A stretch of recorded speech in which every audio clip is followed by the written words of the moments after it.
Hello दोस्तों, welcome back to our YouTube channel Desi English Ma'am. दोस्तों, आज हम न्यूट्रिशन का टॉपिक प्रैक्टिस करेंगे। ऊर्जा का उपापचयन, उससे संबंधित जितने भी प्रीवियस ईयर क्वेश्चन हैं हम उस पर डिस्कस करेंगे। हम अभी थ्योरी का वीडियो इसलिए नहीं बना रहे हैं क्योंकि हमारा जो प्री एग्ज़ाम है वो ऑब्जेक्टिव है और हमारा जो मेंस है वो रिटन है। तो जब मेंस की तैयारी हम करेंगे तो उसमें theory base A to Z लेके चलना पड़ेगा कि कैसे थ्योरी को लिखना है, उसका पूरा कॉन्सेप्ट कैसे डिक्लेयर करना है। इसलिए अभी हम थ्योरी पे फोकस ना करके जितने भी प्रीवियस ईयर क्वेश्चन हैं होम साइंस के किसी भी स्टेट से रिलेटेड वो सारे क्वेश्चन हम आपको प्रैक्टिस करा देंगे। अगर आप practice class A to Z देखते हैं, हम क्या बोलते हैं आप उसको सुनिए और उसको कॉन्सेप्ट को समझने की कोशिश कीजिए, क्योंकि मेरे पास वीडियो बनाने के लिए कोई बहुत स्मार्ट साधन नहीं है कि मैं आपको अच्छे स्मार्ट बोर्ड पे पढ़ा के वीडियो अवेलेबल करा सकूं। लेकिन हाँ, आपके एग्ज़ाम को देखते हुए जो भी इम्पोर्टेंट चीज़ें होम साइंस से रिलेटेड हैं या जिससे आप अपना एग्ज़ाम क्लियर कर सकते हैं वो मैं आपको देने की 100% कोशिश करूँगी। और हाँ, अगर मेरे सारे प्रैक्टिस क्लास के जितने भी वीडियोस मैं आपको देती हूँ वो उतना आप कॉन्सेप्ट पढ़ते हैं, समझ लेते हैं तो 100% गारंटी है कि आपका प्री एग्ज़ाम आराम से निकल जाएगा, इसमें कोई डाउट नहीं है। तो टाइम को वेस्ट ना करते हुए हम चलते हैं, अपना प्रैक्टिस स्टार्ट करते हैं। आज का हमारा पहला क्वेश्चन क्या है? 1 कैलोरी है। ऑप्शन इसमें दिया गया है जल के 1 ग्राम का तापमान 1 डिग्री सेल्सियस बढ़ाने के लिए वांछित ऊर्जा की मात्रा। बी है 1 पोषक।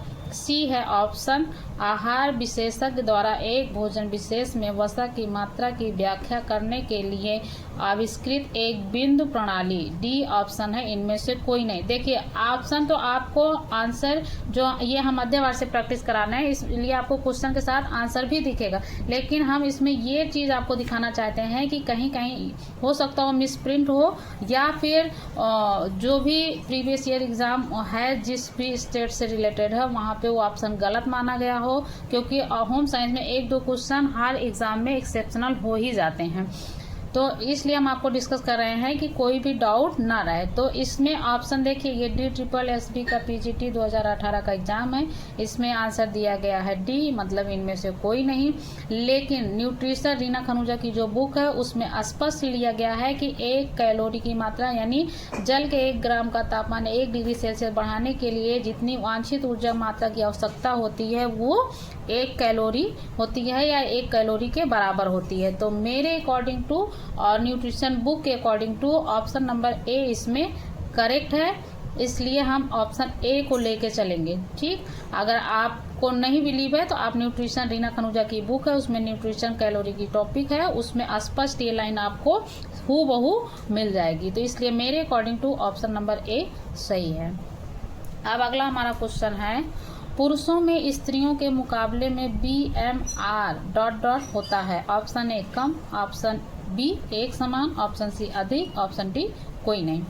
इसका राइट आंसर होगा सी, क्योंकि पूछा जा रहा है कि पुरुषों में स्त्रियों से यानी स्त्रियों के मुकाबले यानी स्त्रियों से अपेक्षा अधिक BMR होता है या नहीं। तो पुरुषों में स्त्रियों की अपेक्षा BMR अधिक होता है। BMR का फुल फॉर्म होता है बेसल मेटाबॉलिक रेट।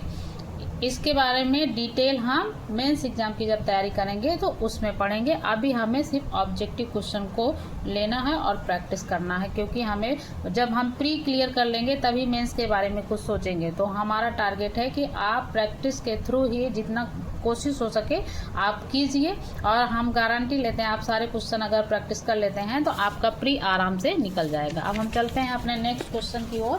हमारा अगला क्वेश्चन है, काम करने की क्षमता को क्या कहा जाता है? ऑप्शन ए क्षमता, ऑप्शन बी ऊर्जा, ऑप्शन सी कुशलता, ऑप्शन डी प्रसुप्ति।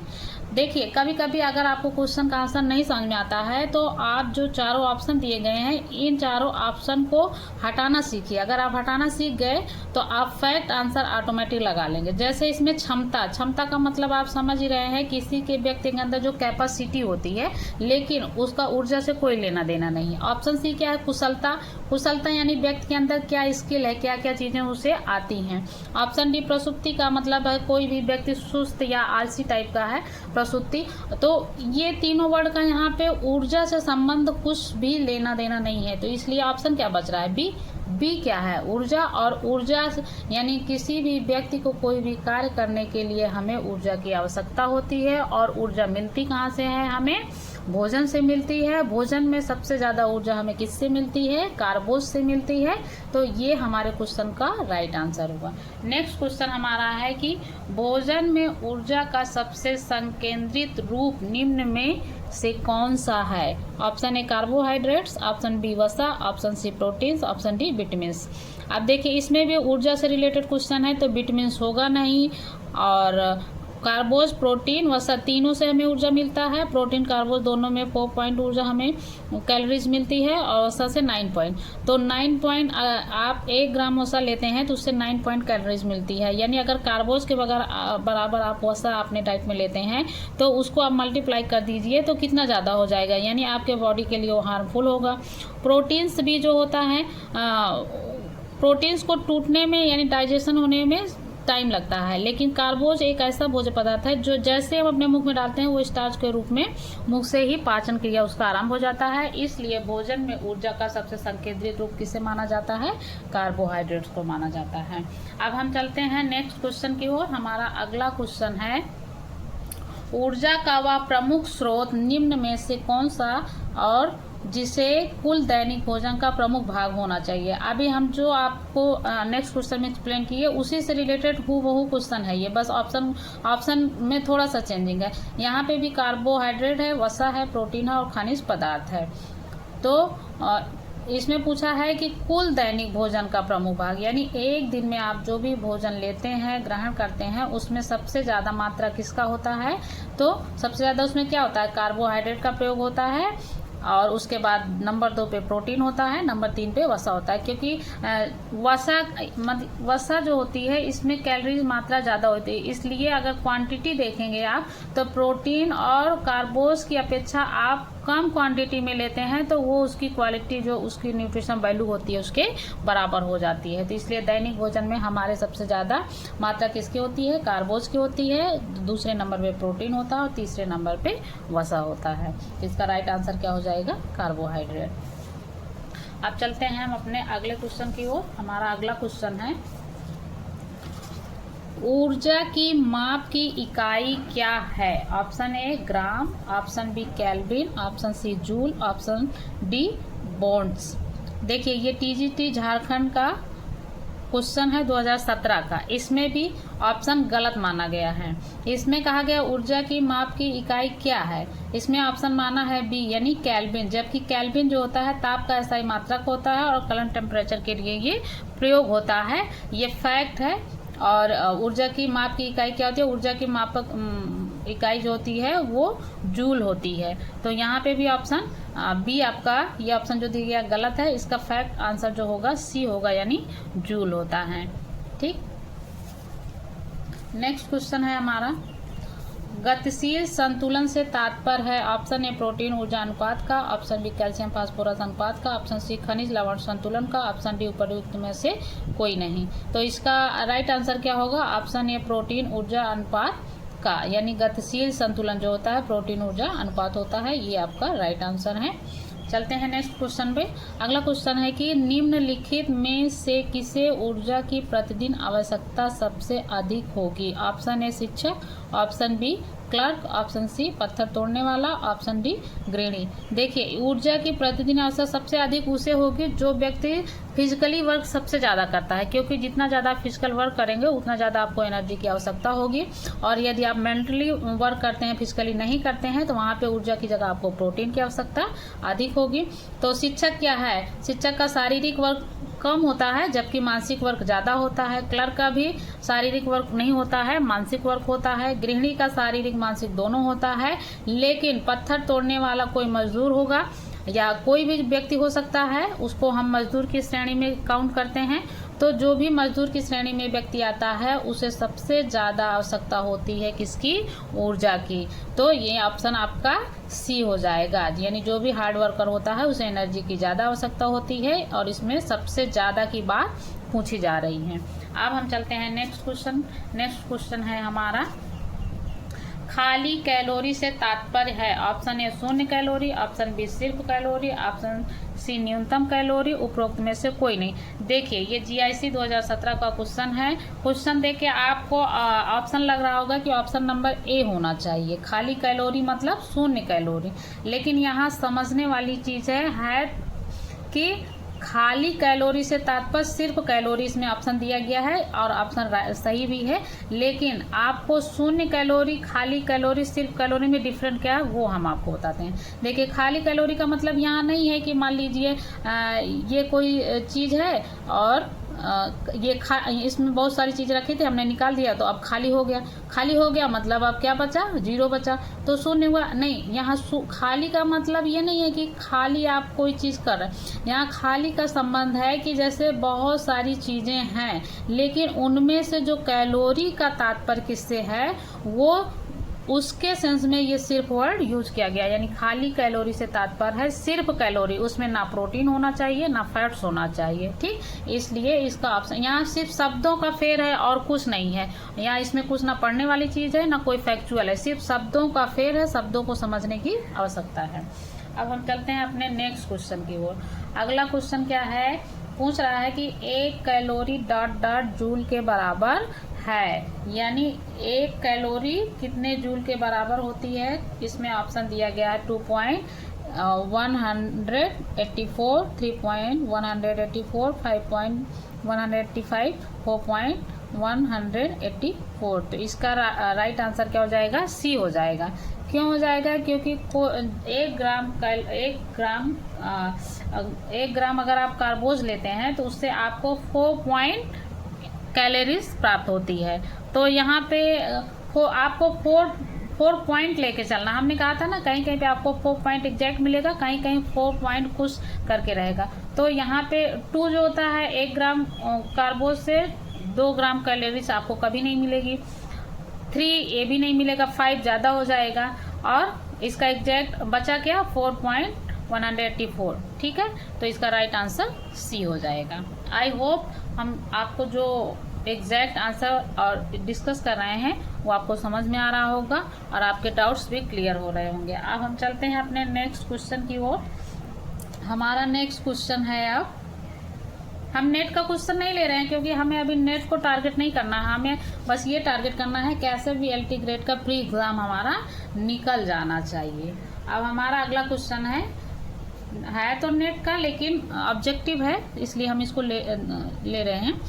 देह के लिए ऊर्जा का मुख्य स्रोत है। Option A protein, option B glucose, option C वसा, ऑप्शन डी उपर्युक्त सभी।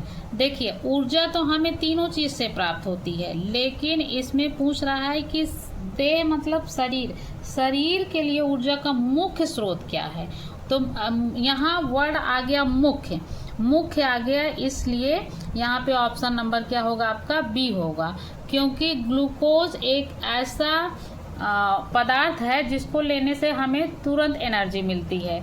ये डायरेक्ट जो है ये ग्लूकोज डाइजेस्ट नहीं होता है, डायरेक्ट आपके ब्लड में ऑब्जर्व होता है। इसलिए ग्लूकोज देखिए किसी को अगर थकान कमजोरी महसूस होती है तो उसको तुरंत ग्लूकोज घोल के पिलाया जाता है तो व्यक्ति को तुरंत एनर्जी मिल जाती है। क्योंकि अगर आप कोई भी भोज्य पदार्थ खाते हैं तो उसको पचने में समय लगता है। मान लीजिए आप फल फ्रूट जूस पीते हैं तो कम से कम आपको 15 से 30 मिनट लगते हैं उसको डाइजेशन होने में। अगर आप भोजन करते हैं तो भोजन को डाइजेशन होने में कम से कम जो है 3 घंटे या 4 घंटे का समय लगता है।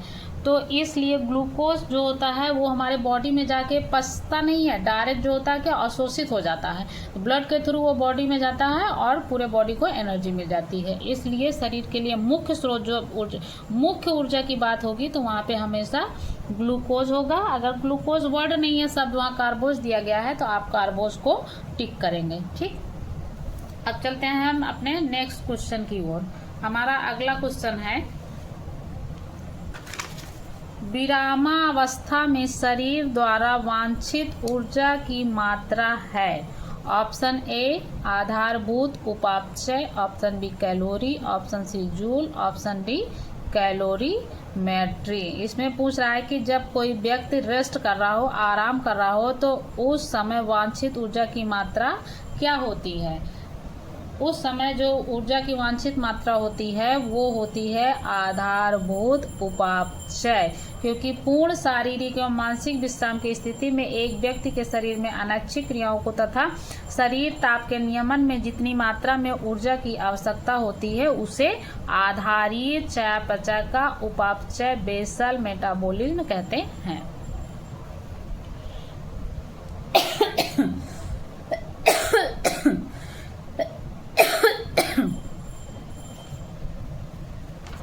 सॉरी।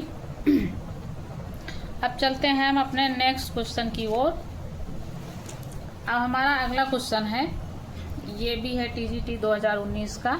इसमें पूछा गया है कि बिस्तर बनाना ऊर्जा वाला कार्य है। ऑप्शन हल्की, ऑप्शन बी माध्यम, ऑप्शन सी भारी, ऑप्शन डी अत्यंत भारी। देखिए ये क्वेश्चन जो है थोड़ा डाउट वाला है, ठीक है, इसलिए इस क्वेश्चन को हम थोड़ा सा डिस्कस करेंगे। एक होता है बिस्तर बनाना, जैसे आप नाइट में क्या करते हैं, सोने से पहले अपने बिस्तर को मेंटेन करते हैं, उस पर बेडशीट वगैरह डालते हैं, तो एक उसे भी हम हिंदी में बोलते हैं कि हम बिस्तर बना रहे हैं, ठीक।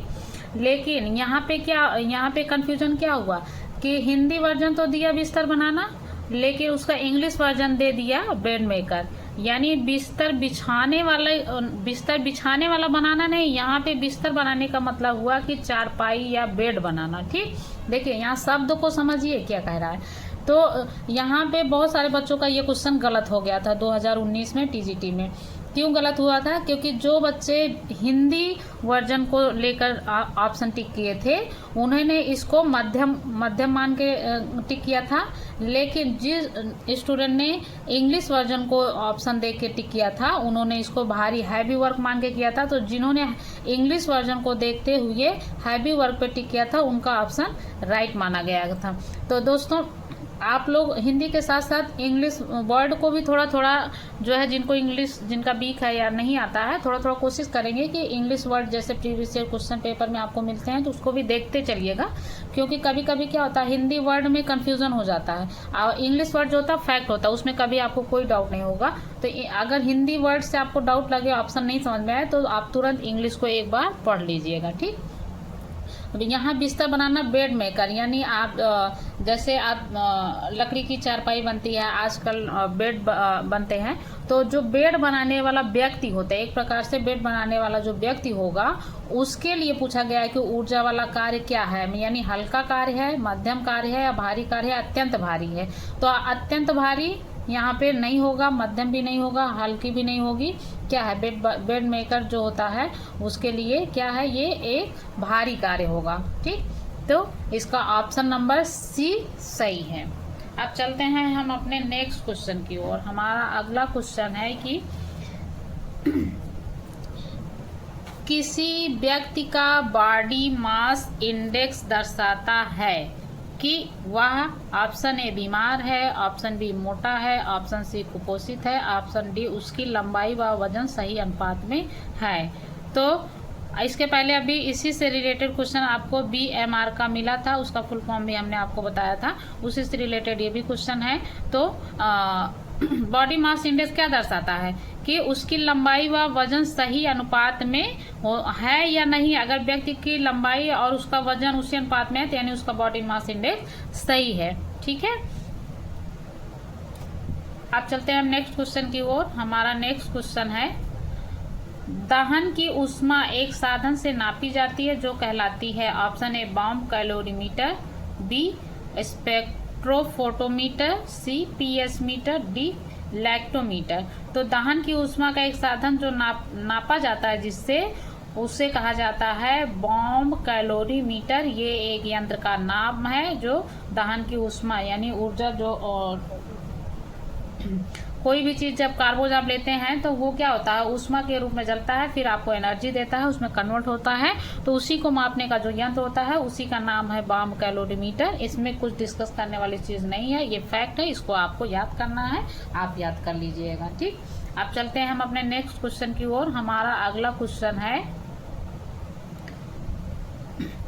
बेनेडिक्ट रॉथ स्पायरोमीटर नापने का एक यंत्र है। ये भी यंत्र की बात कर रहा है। इसमें भी ऑप्शन ए है SDA को नापने का, B BMI को नापने का, C BMR को नापने का, D MR को नापने का। तो इसका ऑप्शन क्या है? एग्जैक्ट C है। BMR को नापने के लिए स्पायरोमीटर का प्रयोग किया जाता है और स्पायरोमीटर का आविष्कार बेनेडिक्ट रॉथ ने किया था।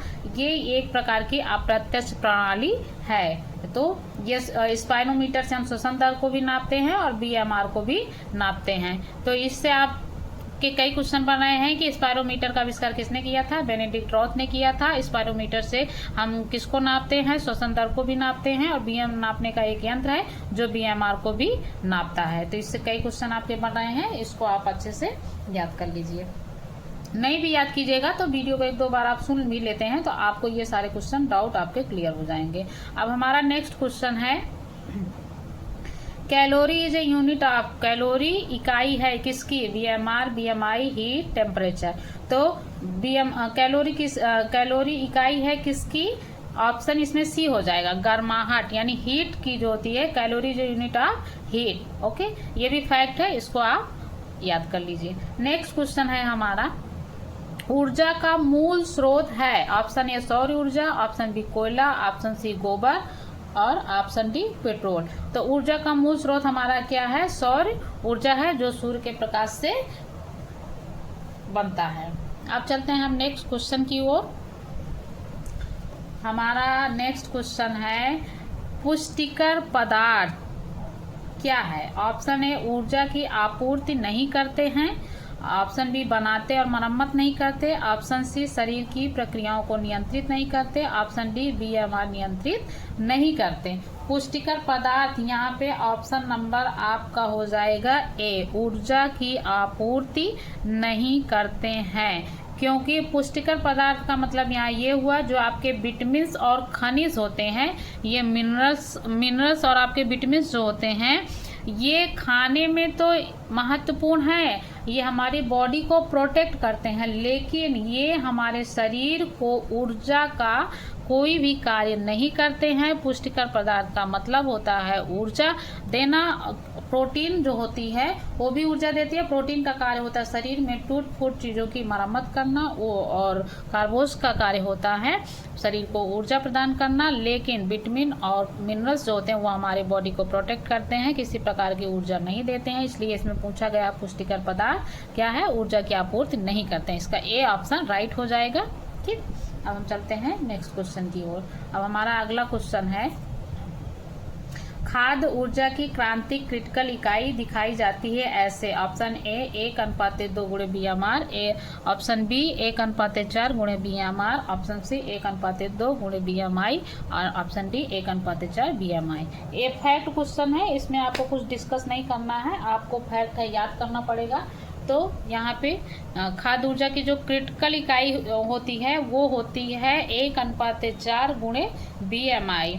जब हम मेंस की एग्जाम की तैयारी करेंगे तो इसका डिटेल हम वहाँ पे डिस्कस करेंगे। अभी हम फैक्ट जो है ऑब्जेक्टिव उसको याद कर लेंगे। अब हम चलते हैं नेक्स्ट क्वेश्चन की ओर। हमारा नेक्स्ट क्वेश्चन है, सेल्सियस तथा फ़ारेनहाइट पैमाने एक ही रीडिंग देते हैं। ऑप्शन ए -40 डिग्री ताप पर, ऑप्शन बी -30 डिग्री ताप पर, ऑप्शन सी -273 डिग्री ताप पर, ऑप्शन डी -100 डिग्री ताप पर। ये भी फैक्ट है, इसको आप याद कर लीजिए, इसमें कुछ डिस्कस करने वाली चीज़ नहीं है। सेल्सियस फ़ारेनहाइट दोनों एक ही रीडिंग तब देते हैं जब -40 डिग्री सेल्सियस होता है। ठीक है, -40 डिग्री ताप पर सेल्सियस तथा फ़ारेनहाइट पैमाने एक ही रीडिंग देते हैं, ये फैक्ट है, इसको आप याद कर लीजिए। नेक्स्ट क्वेश्चन पे चलते हैं। हमारा अगला क्वेश्चन है, सोलर कुकर के डिब्बों में काला रंग होने से उसमें ऑप्शन ए अवशोषण क्षमता में कमी होती है, अवशोषण क्षमता में वृद्धि होती है, ऑप्शन सी अवशोषण क्षमता बराबर होती है, ऑप्शन डी उपर्युक्त में से कोई नहीं। इसका ऑप्शन कौन सा राइट होगा? ऑप्शन नंबर बी अवशोषण क्षमता में वृद्धि होती है, क्योंकि जो सोलर कुकर के डिब्बे होते हैं उनका काला रंग होने से उसमें अवशोषण क्षमता वृद्धि हो जाती है। इसीलिए कहा जाता है कि सर्दियों में हमें ब्लैक कपड़े पहनने चाहिए, क्योंकि यदि आप ब्लैक कपड़े पहनते हैं वो सूर्य की प्रकाश को वो डायरेक्ट ऑब्जर्वेशन करता है और जल्दी अवशोषित कर लेता है, जिससे आपके बॉडी को धूप मिलती है और उससे आपको एनर्जी मिलती है। और गर्मी में क्या होता है, आपको ब्लैक कपड़े नहीं यूज़ करने चाहिए, क्योंकि अगर आप ब्लैक कपड़े पहनते हैं तो सूर्य का प्रकाश जो होता है वो कलर की वजह से आपकी बॉडी की वो ज़्यादा अट्रैक्टिव करेगा, जिससे आपको गर्मी ज़्यादा लगेगी, धूप की रोशनी भी ज़्यादा लगेगी, उससे आपको हानि होगी। तो सोलर कुकर के डिब्बों में काला रंग का प्रयोग होने का मेन रीज़न यही है, क्योंकि काला रंग जो होता है वो सूर्य के प्रकाश को अपनी ओर अट्रैक्ट करता है और उसको अवशोषित बहुत फास्ट करता है। ठीक, इसलिए इसका ऑप्शन बी हो जाएगा। अब चलते हैं हम नेक्स्ट क्वेश्चन की ओर। हमारा अगला क्वेश्चन है, विद्युत तापीय उपकरणों में थर्मोस्टेट का कार्य है। ऑप्शन ए ऊष्मा संचरण, ऑप्शन बी ताप संवहन, ऑप्शन सी ऊष्मा नियंत्रण, ऑप्शन डी इनमें से कोई नहीं। विद्युत तापीय उपकरणों में थर्मोस्टेट की बात पूछे जा रही है, तो थर्मोस्टेट का कार्य क्या होता है, ऊष्मा नियंत्रण करना। ये फैक्ट है, इसमें कुछ डिस्कस करने वाली चीज़ नहीं है। अब चलते हैं हम अपने नेक्स्ट क्वेश्चन की ओर। हमारा अगला क्वेश्चन है, टीजीटी 2013 का क्वेश्चन है, बहुत इंपॉर्टेंट क्वेश्चन है, ये समझने वाली चीज़ है, इसमें आपको थोड़ा सा समझना है क्वेश्चन को।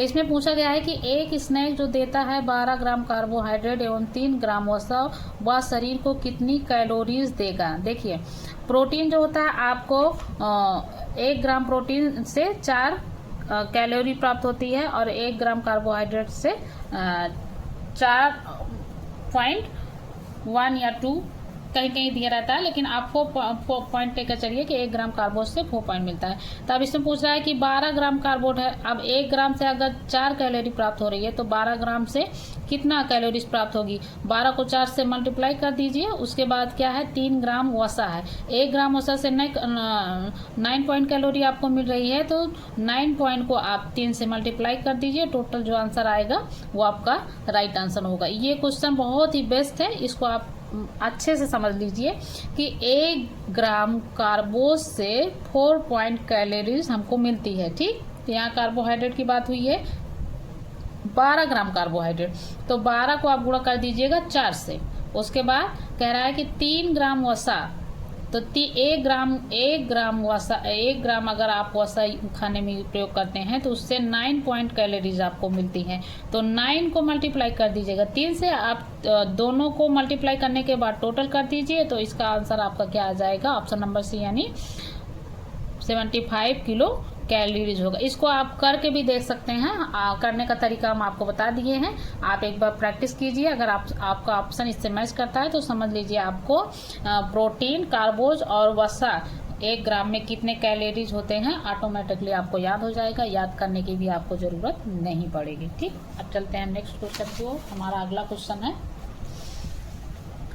अगला क्वेश्चन है, शरीर के तापक्रम में 1 डिग्री फ़ारेनहाइट परिवर्तन होने में ऊर्जा ह्रास होती है। Option A 2%, option B 4%, option C 5%, option D 7%। एक फैक्ट है, इसको आप याद कर लीजिए, क्योंकि ये पीजीटी 2021 में भी क्वेश्चन पूछा गया था और टीजीटी 2011 में भी पूछा गया था, यानी ये क्वेश्चन रिपीटेड है और अदर स्टेट में भी एग्जाम पूछा गया है।